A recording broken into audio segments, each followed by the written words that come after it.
दोस्तों, 2 सगी बहनें होती हैं, जुड़वा बहनें होती हैं। एक का नाम पूजा होता है और एक का नाम पाखी होता है।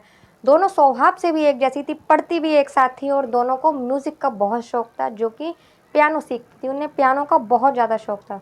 दोनों स्कूल के बाद पियानो क्लास लेती थी। पियानो क्लास का भी एक ही टीचर था, जो कि उन्हें पियानो सिखाता था। दोस्तों, दिन पर दिन वो घर में भी प्रैक्टिस करती थी, स्कूल में भी प्रैक्टिस करती थी। उनका बहुत ज़्यादा मन लगता था पियानो में और दोनों ही अच्छी थी लड़कियाँ। तो दोस्तों, एक दिन उनका जो पियानो टीचर होता है वो उन्हें रोकता है। वो कहता है कि दुर्गा पूजा के लिए तुम्हें स्टेज पर अपनी कला दिखाने का एक मौका दिया जाएगा। दुर्गा पूजा में पहली बार ऐसा होगा कि तुम्हें परफॉर्म करना पड़ेगा। दोस्तों, वो लोग, उनके चेहरे पीले पड़ जाते हैं और वो डर जाती हैं एकदम। लेकिन वो उनसे कहती हैं ठीक है सर, वो कहकर घर आ जाती हैं। घर आने के बाद में उन्हें यही टेंशन होती है कि हम कैसे परफॉर्म करेंगे, क्या करेंगे, क्या नहीं। लोगों दोस्तों, वो दिन पर दिन प्रैक्टिस करती जाती हैं कि हमें हमसे कोई गलती ना हो। बहुत मेहनत करती हैं वो। और एक दिन परफॉर्म का दिन आ जाता है उनके स्टेज पर जाने का। दोस्तों, उसके मम्मी पापा भी साथ में जाते हैं, टीचर भी होते हैं, नीचे बैठे होते हैं। एक के बाद एक जने को स्टेज पर बुलाया जाता है, क्योंकि बहुत सारे लोगों ने पार्टिसिपेट किया था। वो लोग जा रहे होते हैं, तो सबको वो देख रही होती है, लेकिन उनको, वो जो कुर्सी पे बैठी होती हैं, दोनों को ही बहुत डर लग रहा होता है कि हम जाएंगे, हमसे कोई गलती ना हो जाए, हम अपना लाइन ना भूल जाए, हम अपना संगीत भूल ना जाए, हमें क्या करना है क्या नहीं करना, वो यही सोच रही थी। और दोनों बहुत ही, उनके चेहरे पीले पड़ते जा रहे थे वो डर के मारे। और जैसे ही एक के बाद एक के बाद उनका नंबर आता है, तो पूजा का नाम लिया जाता है। तो उसकी मम्मी उससे कहती हैं कि बेटा जाओ, तुम्हारा नंबर आ गया है। तो दोस्तों, पूजा तो जैसे एकदम गुमसुम हो गई हो, वो कुर्सी पर चिपक जाती है, उठने का नाम ही नहीं लेती। उसकी मम्मी भी कहती है पता नहीं क्या हो गया। तो दोस्तों, उसकी मम्मी खड़ी होती है और वो बोल देती है कि पूजा की अचानक तबीयत खराब हो गई है और वो परफॉर्म नहीं कर सकती। तो दोस्तों, फिर वो लोग कहते हैं कि कोई बात नहीं, अगले अगली लड़की को बुलाया जाए। तो दोस्तों, फिर पाखी का नाम लिया जाता है, जो कि उसी की बहन थी। पाखी की भी सिर्फ वैसी ही कंडीशन थी, लेकिन पाखी को उसकी मम्मी बहुत हिम्मत देती है। वो बोलती है कि बेटा जा, कुछ करेगी, अभी डर लग रहा है लेकिन हिम्मत दिखा, जा आगे, अगर तू करेगी तभी तो आगे बढ़ेगी, अगर तू अभी से हार मान लेगी तो कैसे होगा।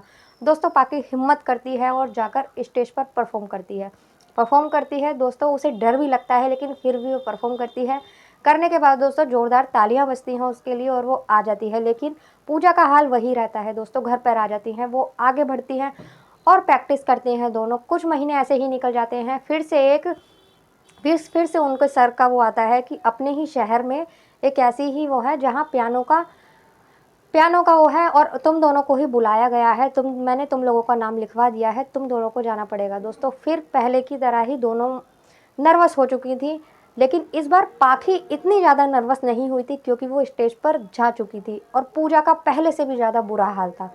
और दोस्तों, उसी वो दिन आ चुका होता है। वैसे ही वो स्टेज पर जाने के लिए बैठी होती है कुर्सी पर, लोगों के बीच में, ऑडियंस के बीच में बैठी होती है। वैसे ही पूजा पहले की तरह फिर नहीं जाती, उसका वही हाल रहता है। और पाखी दोस्तों एक बार फिर जाती है स्टेज पर, पहले, और पाखी के अंदर पहले से भी ज़्यादा उत्साहन होता है, एनर्जी होती है उसके अंदर, और वो पहले से भी ज़्यादा अच्छा परफॉर्म करती है और इस बार वो फर्स्ट आती है दोस्तों। तो पूजा देखती रहती है, पूजा वहीं की वहीं थी और पाखी बहुत ज़्यादा आगे निकल चुकी थी उससे। तो दोस्तों, अगर हम डर के साथ रहते हैं, यही सोचते रहते हैं क्या होगा क्या होगा क्या होगा, यही सोच के हम लोग हार मान लेते हैं। अपने हार को जीतना चाहिए, हार मानकर बैठना नहीं चाहिए। अगर पाखी भी चाहती तो पूजा की तरह वहीं बैठी रहती। हालांकि वो ने जाना नहीं चाहती थी, उसे भी डर लग रहा था, लेकिन फिर भी वो गई, उसने हिम्मत दिखाई। पहले से ज़्यादा अच्छा उसने दूसरी बार में किया और एक दिन वो फर्स्ट आई थी। लेकिन पूजा ने हिम्मत नहीं दिखाई, वो वहीं की वहीं रही थी।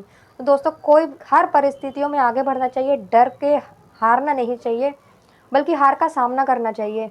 उसे देखना चाहिए कि नहीं, हम जीत सकते हैं। अगर ठान के जाओगे तो कभी कोई इंसान नहीं हारेगा। अगर हार भी जाएगा तो दूसरी बार में वो नहीं जीत जाएगा। दोस्तों, आज की ये मोटिवेट करने की स्टोरी थी। अगर आप लोगों को ज़रा भी अच्छी लगी हो तो प्लीज़ लाइक कर दीजिए, चैनल को सब्सक्राइब कर दीजिए और बताइए वीडियो कैसी लगी। मिलते हैं किसी अगली मोटिवेशन वीडियो में, तब तक के लिए बाय बाय, जय माता दी।